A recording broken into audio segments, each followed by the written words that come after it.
पुरानी स्कूटी पर army captain Radhika Sinha अपनी मां शांति देवी को लेकर घर के लिए जरूरी सामान लेने जा रही थी और उसकी बड़ी बहन अंजलि सिन्हा इसी शहर की डिस्ट्रिक्ट मजिस्ट्रेट यानी डीएम थी। उसकी मां के चेहरे पर खुशी और गर्व दोनों साफ दिख रहे थे, क्योंकि उसकी मां शांति देवी ने अकेले ही अपनी दोनों बेटियों को पाल पोस कर इस लायक बनाया था और उसकी बड़ी बेटी अंजलि को काम की वजह से घर आने का वक्त कम ही मिलता था। जैसे ही उनकी स्कूटी शहर के बाहरी इलाके की तरफ मुड़ी, आगे सड़क पर एक पुलिस बैरियर लगा हुआ था। जीप के बोनट पर पैर फैलाए, मूंछों पर ताव देता इंस्पेक्टर विक्रम राठौर बैठा था और रोड पर दो हवलदार सुरेश और रमेश लाठियां पटकते हुए आने जाने वालों का चालान काट रहे थे और उनसे जबरदस्ती पैसे वसूल कर रहे थे। उसी वक्त दूर से राधिका सिंह अपनी पुरानी स्कूटी पर अपनी मां शांति देवी को लेकर आ रही थी। जैसे ही उन्होंने बैरियर पार करने की कोशिश की, इंस्पेक्टर विक्रम राठौर ने हाथ उठाकर गरजते हुए जीप के बोनट से उतरा और कहा, ए लड़की, स्कूटी साइड में लगा, कहां भाग रही है, बहुत जल्दी है क्या? राधिका ने शांति से स्कूटी रोकी और उसके चेहरे पर कोई डर नहीं था। बोली, जी साहब, हम घर के लिए जरूरी सामान लेने जा रहे हैं। अगर कागज देखने हैं तो हमारे पास सारे कागज हैं। विक्रम राठौर ने उसकी ओर देखकर ठाका लगाया। ओहो, बड़ी बहादुर बन रही है। और तेरे पीछे ये बुढ़िया कौन है, कहां से आ रही है? एक हवलदार सुरेश हंसते हुए बोला, सर जरूर कोई नाटक कर रही है, चेहरा देखो, बड़ी शरीफ बनने का ड्रामा कर रही है।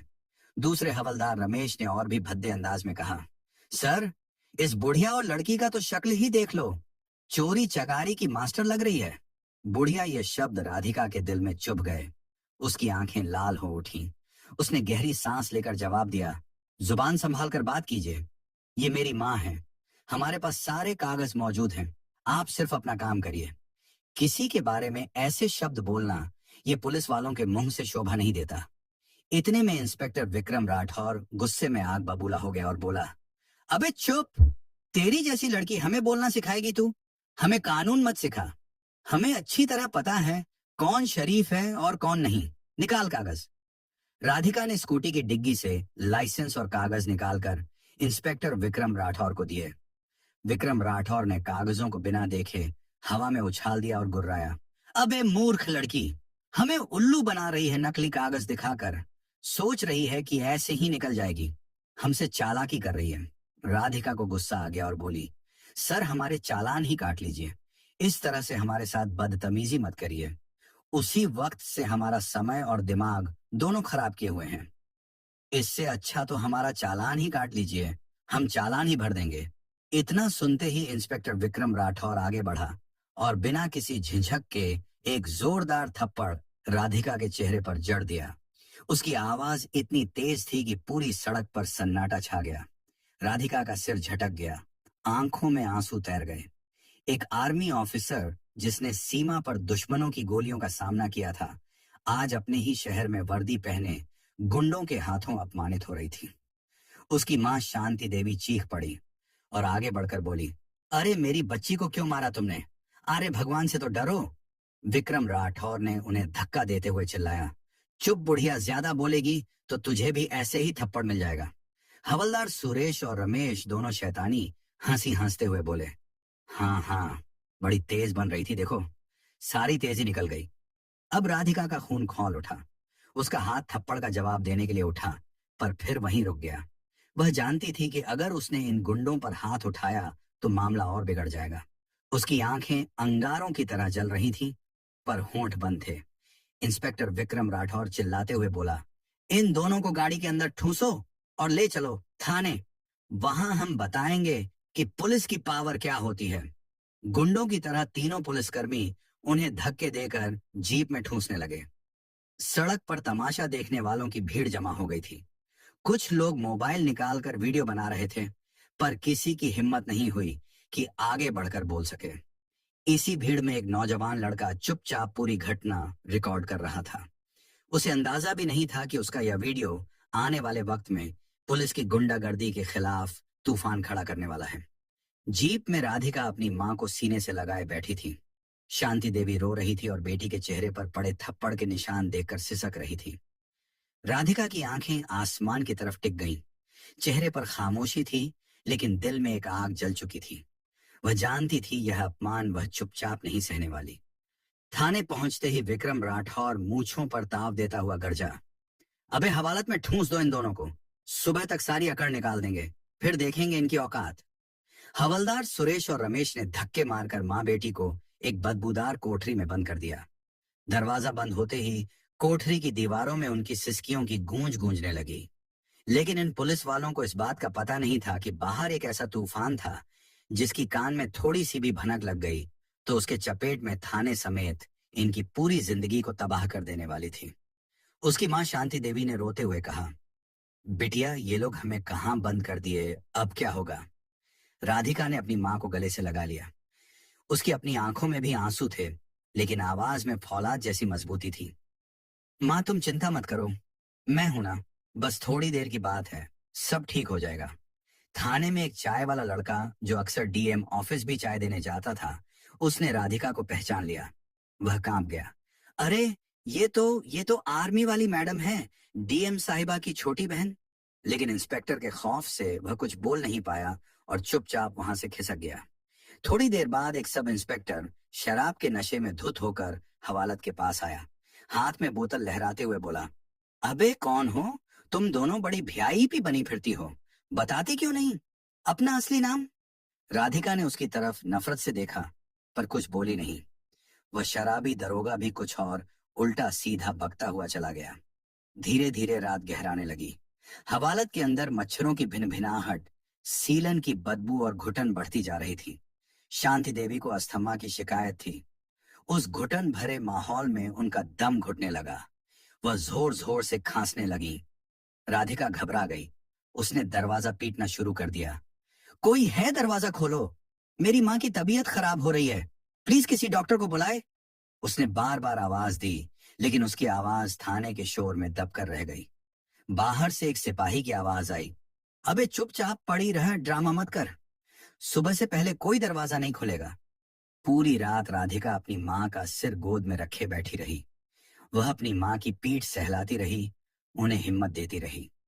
सुबह होते होते उसकी आंखें रोष और बेबसी से लाल हो चुकी थीं। अभी तक जिले के किसी भी बड़े अधिकारी को खबर नहीं थी कि एक आर्मी ऑफिसर और जिले की डीएम की मां एक अंधेरी कोठरी में कैद है। दूसरी तरफ जिला प्रशासन में हड़कंप मचना शुरू हो गया था। डीएम अंजलि सिंह सुबह से अपनी मां और बहन को फोन कर रही थी, लेकिन दोनों का फोन बंद आ रहा था। उन्होंने अपने ड्राइवर को घर भेजा तो पता चला कि वे सुबह से ही बाहर निकली हैं और लौटी नहीं। अंजलि का दिल किसी अनहोनी की आशंका से बैठने लगा। तभी सोशल मीडिया पर वह वीडियो किसी ने पोस्ट कर दिया। पुलिस की गुंडागर्दी मां बेटी को सरेआम बीच रास्ते पर बदसलूकी की और जीप में डाला। वीडियो आग की तरह फैलने लगा। लोग पुलिस के खिलाफ गुस्से भरे कमेंट्स कर रहे थे। यही वीडियो व्हाट्सएप ग्रुप्स के जरिए घूमता हुआ डीएम अंजलि सिंह के पीए के पास पहुंचा। उसने वीडियो देखा और उसके पैरों तले जमीन खिसक गई। उसने कांपते हाथों से डीएम मैडम के केबिन का दरवाजा खटखटाया। अंजलि उस वक्त एक जरूरी मीटिंग में थी। उसने इशारे से पीए को रुकने को कहा, लेकिन पीए की आंखों में जो घबराहट थी उसे देखकर अंजलि ने मीटिंग रोक दी और उसके पास वाले कमरे में गई और बोली, क्या बात है विकास, सब ठीक तो है? विकास ने लड़खड़ाती आवाज में कहा, मैडम एक वीडियो है। अंजलि ने फोन हाथ में लिया और वीडियो प्ले किया। जैसे जैसे वीडियो आगे बढ़ा, अंजलि के चेहरे का रंग बदलने लगा। उसकी शांत आंखों में पहले हैरानी, फिर गुस्सा और फिर एक भयानक तूफान उभर आया। जब उसने इंस्पेक्टर विक्रम राठौर को अपनी फौजी बहन राधिका के गाल पर थप्पड़ मारते देखा तो उसके हाथ कांपने लगे। फोन उसके हाथ से छूटते छूटते बचा। उसकी माँ, उसकी प्यारी माँ, जिसे उसने कभी ऊंची आवाज में बात तक नहीं की थी, सड़क पर गिड़गिड़ा रही थी। और उसकी छोटी बहन, उसकी लाडली राधिका, जो देश की शान थी, आज सड़क पर बेबस खड़ी थी। अंजलि की आंखों में आंसू भर आए, लेकिन उसने फौरन खुद को संभाला। वह एक डीएम थी। उसे इस वक्त भावनाओं में बहने का कोई हक नहीं था। उसके अंदर की बेटी और बहन तड़प रही थी, लेकिन उसके अंदर का अफसर जाग चुका था। उसने अपने दांत भींच लिए। उसकी सांसें तेज हो गई थीं। उसने मीटिंग में मौजूद अफसरों से कहा, यह मीटिंग यहीं खत्म होती है, आप सब जा सकते हैं। सबके जाने के बाद उसने अपने पीए से कहा, विकास, पता लगाओ ये किस थाने का मामला है और मेरी माँ और बहन इस वक्त कहाँ हैं। मुझे हर एक मिनट की रिपोर्ट चाहिए। उसकी आवाज में जो ठंडक और गुस्सा था, उसे सुनकर पीए की रूह कांप गई। वह समझ गया था कि आज शहर में एक ऐसा तूफान आने वाला है जो कई लोगों की वर्दियां और कुर्सियां उड़ा कर ले जाएगा। अंजलि अपनी कुर्सी पर बैठ गई और सोचने लगी, मेरी माँ जिसने हमें पालने के लिए अपनी पूरी जिंदगी लगा दी, और मेरी बहन जो देश के लिए जान हथेली पर लेकर घूमती है, उनके साथ यह सलूक। आज इस शहर की डीएम होने का असली मतलब मैं इन वर्दी वाले गुंडों को बताऊंगी। आज इंसाफ होगा और ऐसा होगा कि उनकी आने वाली नस्लें भी याद रखेंगी। थाने के भीतर रात किसी भयानक सपने की तरह गुजरी थी। सुबह की पहली किरण जब हवालात की छोटी सी जाली से छनकर अंदर आई, तो वह अपने साथ कोई उम्मीद नहीं, बल्कि और ज्यादा बेबसी लेकर आई थी। शांति देवी की हालत अब और बिगड़ चुकी थी। उनका सांस लेना मुश्किल हो रहा था और वह लगभग बेहोश थी। राधिका ने उनका सिर अपने घुटनों पर रखा हुआ था। उसकी आंखें सूजकर लाल हो चुकी थीं। रात भर की मिन्नतों के बाद भी किसी ने एक गिलास पानी तक नहीं दिया था। एक सिपाही पास से गुजरा। राधिका ने फिर से हिम्मत जुटाई। भाई साहब, प्लीज एक बार डॉक्टर को बुला दीजिए, मेरी माँ की जान खतरे में है। सिपाही ने नफरत भरी नजरों से उसे देखा वे बोला, हम अपराधियों के लिए डॉक्टर नहीं बुलाते, मर जाए तो एक गिनती कम होगी। ये शब्द राधिका के दिल में किसी जहरीले खंजर की तरह उतर गए। उसे लगा जैसे किसी ने उसकी आत्मा पर चोट की हो। फिर भी वह चुप रही। उसकी आंखों में अब आंसू नहीं, बल्कि एक फौजी का ठंडा गुस्सा था जो ज्वालामुखी की तरफ फटने का इंतजार कर रहा था। इसी बीच थाने के बाहर का माहौल बदलने लगा था। वह वायरल वीडियो अब सिर्फ शहर में नहीं, बल्कि पूरे राज्य में फैल चुका था। तमाम सोशल मीडिया प्लेटफॉर्म्स पर लोग लिख रहे थे, क्या यही है सिस्टम का असली चेहरा? अगर ये डीएम की फैमिली है तो आम आदमी का क्या होता होगा? मीडिया चैनलों को भी खबर लग चुकी थी। रिपोर्टर्स की गाड़ियां थाने के बाहर जमा होने लगी थीं। किसी को अंदर जाने की इजाजत नहीं थी, लेकिन कैमरे लगातार बाहर से हर हरकत को कैद कर रहे थे। थाने का इंस्पेक्टर विक्रम राठौर इस सब से बेखबर अपने ऑफिस में बैठा चाय की चुस्कियां ले रहा था। उसे लग रहा था कि उसने दो आवारा औरतों को सबक सिखाकर बड़ा तीर मारा है। तभी उसका मोबाइल बजा। स्क्रीन पर नाम चमक रहा था, एएसपी साहब। उसने अकड़ कर फोन उठाया। जय हिंद सर। दूसरी तरफ से एएसपी साहब की घबराई हुई और गुस्से से भरी आवाज आई, विक्रम, तुम्हारे थाने में बीती रात कोई खास गिरफ्तारी हुई है क्या? इंस्पेक्टर ने सीना चौड़ा करके कहा। हाँ सर, दो औरतें पकड़ी थीं, स्कूटी पर थीं, अकड़ दिखा रही थी। शक हुआ तो हवालात में डाल दिया। सुबह तक सारी गर्मी निकल जाएगी। एसपी की आवाज अब दहाड़ में बदल गई। बर्बाद कर दिया तुमने। वह दो औरतें कोई और नहीं, इस जिले की डीएम अंजलि सिंह की माँ और उनकी आर्मी ऑफिसर बहन हैं। और वह वीडियो पूरे देश में घूम रहा है। मुख्यमंत्री तक बात पहुंच गई है। तुमने डीएम की फैमिली को हवालात में डाला और उनके साथ बदतमीजी की थप्पड़ मारा। किस अधिकार से? बेवकूफ। इंस्पेक्टर विक्रम राठौर के हाथ से फोन लगभग छूट गया। उसके चेहरे का रंग उड़ गया, जैसे किसी ने उसका सारा खून निचोड़ लिया हो। उसने लड़खड़ाती आवाज में कहा, सर हमको नहीं पता था। उन्होंने बताया नहीं सर, हमसे गलती हो गई, माफ कर दीजिए सर। एएसपी ने चीखते हुए कहा, तुम्हें अब जवाब मुख्यमंत्री और चीफ सेक्रेटरी को देना पड़ेगा। अभी इसी वक्त उन्हें बाहर निकालो, और अगर उन्हें कुछ हुआ तो मैं तुम्हें जिंदा जमीन में गाड़ दूंगा। फोन कट चुका था। इंस्पेक्टर विक्रम राठौर की दुनिया घूम गई थी। वह पागलों की तरह अपनी कुर्सी से उठा और हवालात की तरफ भागा। चाबी लाओ, जल्दी खोलो दरवाजा। सिपाही दौड़ा दौड़ा चाबी लेकर आया। दरवाजा खोला गया।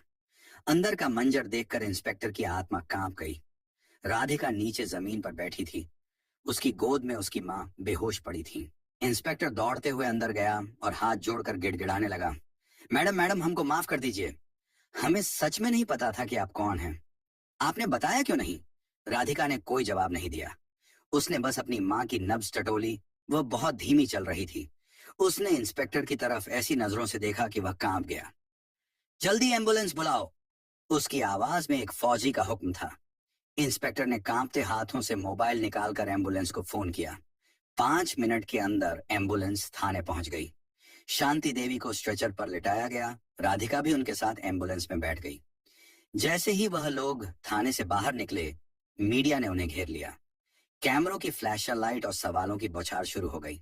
मैडम, क्या यह सच है कि आपको पुलिस ने मारा और रात भर हवालात में रखा? क्या आप जानबूझकर अपनी पहचान छिपा रही थी?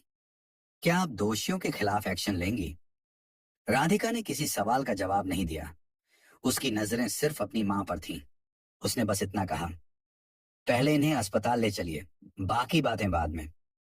अस्पताल पहुंचते पहुंचते शांति देवी की हालत और नाजुक हो गई। उन्हें सीधे आईसीयू में भर्ती किया गया।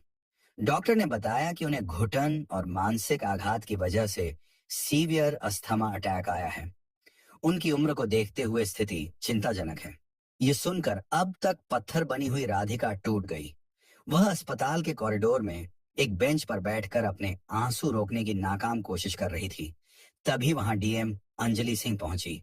उसने अपनी बहन को इस हालत में देखा तो दौड़कर उसे गले से लगा लिया। दोनों बहनें एक दूसरे से लिपट कर रो पड़ी। दी राधिका, ये सब कैसे हुआ? तूने मुझे फोन क्यों नहीं किया? अंजलि ने सिसकते हुए पूछा। राधिका ने रोते हुए कहा, दीदी, उन्होंने हमारा फोन छीन लिया था।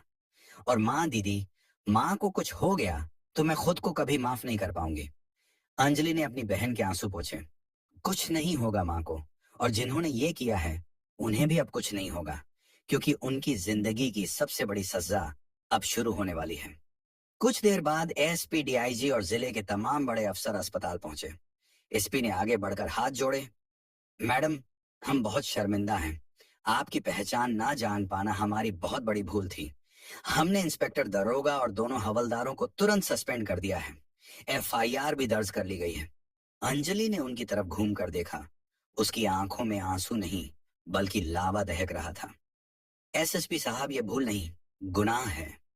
और पहचान जानकर इज्जत देना अगर आपके सिस्टम की आदत है, तो ये सिस्टम नहीं, गुलामी है। मेरी बहन ने अपनी पहचान इसलिए नहीं बताई थी ताकि वो देख सके कि आप लोग एक आम इंसान के साथ क्या करते हैं, और आज वो देख लिया। मार पीट, गलत व्यवहार, अपमान और मौत के मुंह में धकेलना। एएसपी ने सिर झुका लिया। हमसे गलती हुई मैडम, हमें माफ कर दीजिए। अंजलि की आवाज और सख्त हो गई। माफी से मेरी माँ ठीक नहीं हो जाएंगी। सुधार की बात करते हैं। अब सुधार तब होगा जब आप समझेंगे कि पुलिस की ताकत वर्दी से नहीं, इंसानियत से होती है। तभी डॉक्टर ने आकर बताया कि शांति देवी की हालत अब स्थिर है, लेकिन उन्हें कुछ दिन आईसीयू में ही रखना होगा। ये सुनकर दोनों बहनों ने राहत की सांस ली। उस शाम डीएम ऑफिस में एक स्पेशल प्रेस कॉन्फ्रेंस बुलाई गई। अंजलि खुद मीडिया के सामने आई और बोली, हाँ, ये सच है कि कल रात मेरी माँ और मेरी बहन के साथ पुलिस ने बदसलूकी की। लेकिन ये कहानी सिर्फ मेरी नहीं है। ये इस जिले के हर उस आम नागरिक की कहानी है जो रोज थानों में जिल्लत झेलता है। इसलिए आज मैं सिर्फ उन पुलिस वालों के खिलाफ नहीं, बल्कि इस सड़े हुए सिस्टम के खिलाफ जंग का ऐलान करती हूँ। पूरे जिले की पुलिस को अब इंसानियत और संवेदना की ट्रेनिंग दी जाएगी। हर थाने का औचक निरीक्षण होगा, और जहां भी ऐसी शिकायत मिलेगी सिर्फ सस्पेंशन नहीं, सीधी बर्खास्तगी होगी। पूरा प्रदेश सन्न था। एक डीएम जिसने अपने परिवार के अपमान को पूरे सिस्टम को सुधारने का हथियार बना लिया था। लेकिन कहानी यहीं खत्म नहीं हुई थी। कुछ लोग इस घटना से तिलमिलाए हुए थे। पुलिस महकमे में कुछ ऐसे अफसर थे जिन्हें ये सब एक नाटक लग रहा था।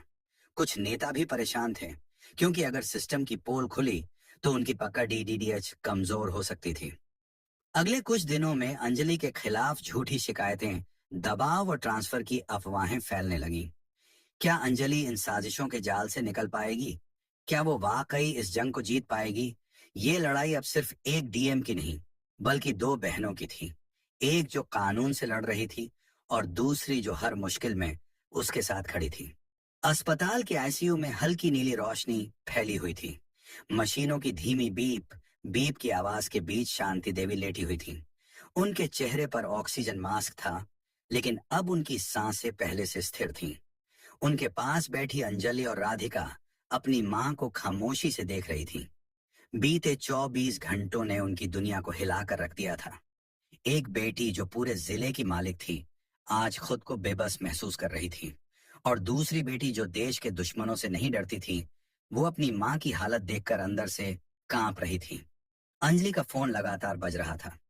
मुख्यमंत्री कार्यालय, मुख्य सचिव, मानवाधिकार आयोग, हर बड़ी जगह से कॉल्स आ रहे थे, लेकिन अंजलि ने किसी का फोन नहीं उठाया। उसने अपने पीए को सख्त हिदायत दी थी कि जब तक वो न कहे, कोई भी ऑफिस का काम उस तक न लाया जाए। उधर शहर में एक भूचाल आया हुआ था। वायरल वीडियो और डीएम की प्रेस कॉन्फ्रेंस की खबरें आग की तरह फैल चुकी थी। लोग सड़कों पर उतर आए थे, हम सब डीएम के साथ हैं, पुलिस की तानाशाही नहीं चलेगी, जैसे नारे गूंज रहे थे। मीडिया चैनलों पर गर्मा गर्म बहस चल रही थी। कुछ पत्रकार इसे अंजलि का एक साहसी कदम बता रहे थे, तो कुछ आलोचक इसे सहानुभूति बटोरने का ड्रामा कह रहे थे।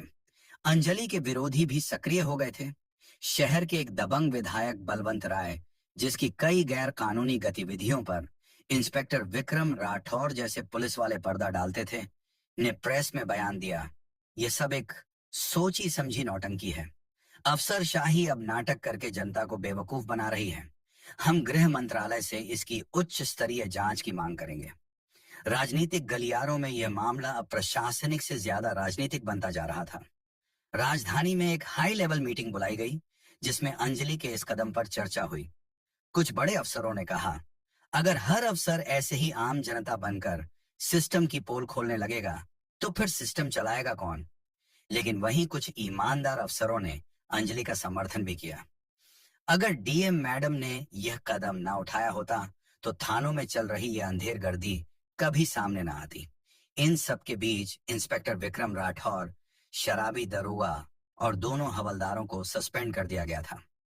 लेकिन अब साजिशें पर्दे के पीछे से रची जा रही थी। रात को जब अंजलि अस्पताल से बाहर निकली, तो मीडिया ने उसे घेर लिया। मैडम, क्या आपका ट्रांसफर किया जा रहा है? क्या आपको किसी से धमकी मिल रही है? अंजलि ने रुक कर सिर्फ इतना कहा, मुझे न पद की चिंता है, न ट्रांसफर की। अगर मेरे ट्रांसफर से सिस्टम में सुधार होता है, तो मैं 10 बार ट्रांसफर झेलने को तैयार हूं। लेकिन मेरी माँ जैसी हर माँ को इंसाफ मिलना चाहिए। उस रात अंजलि अपने सरकारी बंगले पर नहीं गई। वह सीधे डिस्ट्रिक्ट कंट्रोल रूम पहुंची। वहां उसने अपनी आईटी टीम को बुलाया और कहा, मुझे जिले के हर थाने की पिछले 6 महीने की शिकायतों की पूरी रिपोर्ट चाहिए। कितनी एफआईआर दर्ज नहीं हुई, कितने मामलों में शिकायत करने वाले को ही डराया धमकाया गया, किस थाने से सबसे ज्यादा मानवाधिकार उल्लंघन की शिकायतें आई हैं। मुझे हर एक डिटेल चाहिए अभी। पूरी टीम काम पर लग गई। सैकड़ों फाइलें और कंप्यूटर डेटा खंगाला जाने लगा। अंजलि ने रात भर खुद बैठकर एक एक रिपोर्ट को पढ़ा। सुबह तक उसकी आंखों के सामने एक खौफनाक तस्वीर थी। उसने 12 ऐसे थाने छांटे जहां पुलिस उत्पीड़न और भ्रष्टाचार के मामले सबसे ज्यादा थे। अगली सुबह 9 बजे जिले के सभी थाना इंचार्जों की एक इमरजेंसी वीडियो कॉन्फ्रेंसिंग मीटिंग बुलाई गई। जब अंजलि स्क्रीन पर आई, तो उसकी आंखों में नींद नहीं थी, लेकिन एक अजीब सा तेज था। मैं जानती हूँ, आप सब मेरी घटना से हैरान हैं, लेकिन यह मेरा व्यक्तिगत अपमान नहीं था। यह उस सिस्टम का असली चेहरा था जिसे आप सब चलाते हैं। आज से हर थाने को अपनी शिकायतों का रिकॉर्ड पब्लिक करना होगा, और हर 15 दिन में हर थाने में जनसुनवाई होगी, जिसमें मैं खुद मौजूद रहूंगी। कुछ थाना इंचार्ज असहज हो गए। एक ने हिम्मत करके कहा, मैडम, इससे तो हमारे कर्मचारियों का मनोबल टूटेगा। अंजलि ने तीखी नजरों से उसे देखा। अगर अन्याय करने से मनोबल बनता है, तो ऐसे मनोबल को तोड़ना ही बेहतर है। उसने एक और निर्देश जारी किया, हर थाने के सीसीटीवी कैमरों की लाइव फीड अब से सीधे डीएम ऑफिस और एसपी ऑफिस से जोड़ी जाएगी। कोई भी शिकायत करता थाने में कब आया और कब गया, इसका टाइम रिकॉर्ड होगा। अगर किसी भी व्यक्ति को बिना ठोस कारण के 1 घंटे से ज्यादा थाने में बिठाया गया, तो संबंधित अफसर पर सीधी कार्रवाई होगी। यह एक प्रशासनिक क्रांति की शुरुआत थी। पूरे राज्य में इसकी गूंज सुनाई देने लगी। लेकिन जैसा होता है, सुधार के रास्ते कभी आसान नहीं होते। राजधानी से एक आदेश आया, डीएम अंजलि सिंह का तत्काल प्रभाव से ट्रांसफर किया जाता है। कारण बताया गया, डीएम की व्यक्तिगत गतिविधियों ने प्रशासन की छवि को नुकसान पहुंचाया है। यह खबर जैसे ही बाहर आई, जिले में हंगामा मच गया। लोग सड़कों पर उतर आए। व्यापारी, शिक्षक, छात्र, किसान, हर कोई अंजलि के समर्थन में खड़ा हो गया। ट्रांसफर नहीं, सम्मान दो के नारे गूंजने लगे। सोशल मीडिया पर हैशटैग BRM का दम ट्रेंड करने लगा। इसी बीच अस्पताल से खबर आई कि शांति देवी की तबीयत में सुधार है और उन्हें होश आ गया है। अंजलि और राधिका तुरंत माँ के पास पहुंची। शांति देवी ने कमजोर आवाज में कहा, बिटिया, मुझे तो लगा था तुम लोग डर जाओगे, लेकिन तुम तो इन सब से लड़ गई। अंजलि ने माँ का हाथ थाम लिया। माँ, ये लड़ाई सिर्फ हमारी नहीं है, ये देश की हर माँ और बेटी की है। अब सवाल यह था कि क्या जनता का यह समर्थन सरकार के फैसले को बदल पाएगा, या अंजलि को इस जंग की कीमत अपना पद खोकर चुकानी पड़ेगी। सुबह के 8 बज चुके थे। अस्पताल के कमरे में शांति देवी अब पहले से बेहतर महसूस कर रही थीं। उनके सामने टेबल पर यहाँ वाक्यों को ठीक किया गया है, पर रखे अखबारों की सुर्खियों में उनकी बेटियों की ही कहानी थी। लेकिन अंजलि के हाथ में जो कागज था वो किसी अखबार की कटिंग नहीं, बल्कि उसके ट्रांसफर ऑर्डर की कॉपी थी। श्रीमान जिला अधिकारी को तत्काल प्रभाव से स्थानांतरित किया जाता है। नीचे मुख्यमंत्री कार्यालय की मोहर थी। अंजलि ने उस कागज को देखा। उसके चेहरे पर ना उदासी थी ना गुस्सा। वो जानती थी कि सत्ता को आईना दिखाने की एक कीमत होती है, लेकिन जो कीमत उसकी माँ और बहन ने चुकाई थी, उसके आगे ये ट्रांसफर ऑर्डर कुछ भी नहीं था। तभी उसका फोन बजा। कॉल मुख्यमंत्री के सचिवालय से था। मैडम, आपको राजधानी बुलाया गया है। मुख्यमंत्री जी आपसे खुद बात करना चाहते हैं। अंजलि ने सहजता से जवाब दिया। मैं अस्पताल से सीधा निकल रही हूँ, दोपहर तक पहुंच जाऊंगी। शांति देवी ने सब सुन लिया था। उन्होंने बेटी का हाथ पकड़कर कहा, बेटा, तूने जो किया है उस पर मुझे गर्व है। तेरी चुप्पी ने इन बाहरों को आवाज सुनाई है। चाहे तू कहीं भी रहे, बस न्याय के लिए ऐसे ही खड़ी रहना। अंजलि ने माँ के पैर छुए और राजधानी के लिए निकल पड़ी। रास्ते भर उसकी आंखों के सामने वही मंजर घूम रहा था। हवलदार का उठता हुआ हाथ, माँ की चीख और हवालात का वह अंधेरा। राजधानी पहुंचते ही उसे मुख्यमंत्री सचिवालय ले जाया गया। मुख्यमंत्री एक अनुभवी नेता थे। उन्होंने अंजलि को देखते ही कहा, आपने जो किया वह असाधारण है, लेकिन आपके कदम ने 2 चुनौतियां खड़ी कर दी हैं। एक तरफ जनता का विश्वास आप पर बढ़ा है, तो दूसरी तरफ पूरी पुलिस फोर्स में खलबली मची हुई है। मैं बस चाहता हूं कि आप एक बार पब्लिक में यह कहें कि आपका मकसद किसी को नीचा दिखाना नहीं, बल्कि सिस्टम में सुधार लाना था। अंजलि ने शांत स्वर में कहा, सर, मैं ये बात पहले भी कह चुकी हूँ। मेरा कदम किसी को शर्मिंदा करने के लिए नहीं, बल्कि सच्चाई को सामने लाने के लिए था। अगर आप चाहें तो मैं फिर से जनता को संबोधित करने के लिए तैयार हूँ। मुख्यमंत्री बोले, बहुत अच्छा। आज शाम को ही एक प्रेस कॉन्फ्रेंस रखी गई है, और हाँ, आपके ट्रांसफर पर भी हम दोबारा विचार कर रहे हैं। शाम को शहर के सबसे बड़े सभागार में हजारों की भीड़ थी। मीडिया मंत्री, अफसर और आम जनता, हर कोई वहां मौजूद था। मंच पर अंजलि अकेली खड़ी थी। उसने माइक उठाया और बोलना शुरू किया। मैं कोई हीरो नहीं हूं, मैं बस एक अफसर हूं जो खुद से एक सवाल करती है, क्या मैं वही कर रही हूं जिसकी उम्मीद संविधान ने मुझसे की है। उस एक घटना ने मेरी आंखें खोल दी। मैं मानती हूं कि पुलिस हमारे समाज की रीढ़ है, लेकिन जब रीढ़ में ही भ्रष्टाचार, अहंकार और हिंसा का कीड़ा लग जाए तो पूरा समाज अपाहिज हो जाता है। मेरा मकसद किसी को बदनाम करना नहीं, बल्कि सुधार लाना था। आज मैं आप सबसे वादा करती हूँ, चाहे मुझे देश के किसी भी कोने में भेज दिया जाए, मेरी लड़ाई हमेशा न्याय के लिए होगी। मैं पद के लिए नहीं, अपने उसूलों के लिए खड़ी हूँ। तालियों की गड़गड़ाहट से पूरा हॉल गूंज उठा। मंच से उतरने के बाद मुख्यमंत्री खुद मंच पर आए और घोषणा की, हम डीएम साहिबा का ट्रांसफर रद्द करते हैं और साथ ही पूरे राज्य में मानव सम्मान प्राणी अभियान की शुरुआत करते हैं, जिसके तहत हर थाने में मानवीय व्यवहार को अनिवार्य किया जाएगा। और इस अभियान की प्रमुख होंगी खुद डीएम अंजलि सिन्हा। भीड़ में से एक नौजवान चिल्लाया, अब सिस्टम बदलेगा। उस रात जब अंजलि और राधिका अपनी मां के पास अस्पताल लौटी, तो शांति देवी की आंखों में गर्व के आंसू थे। उन्होंने अपनी दोनों बेटियों का हाथ थामा और कहा, एक देश की रक्षा करती है और दूसरी जिले को संभालती है, और जब दोनों साथ खड़ी हो जाती हैं तो अन्याय की कोई औकात नहीं रहती। अगले दिन से अंजलि ने अपने मिशन की शुरुआत कर दी। वह बिना किसी तामझाम के थानों का दौरा करने लगी। 1 महीने के भीतर जिले की तस्वीर बदलने लगी थी।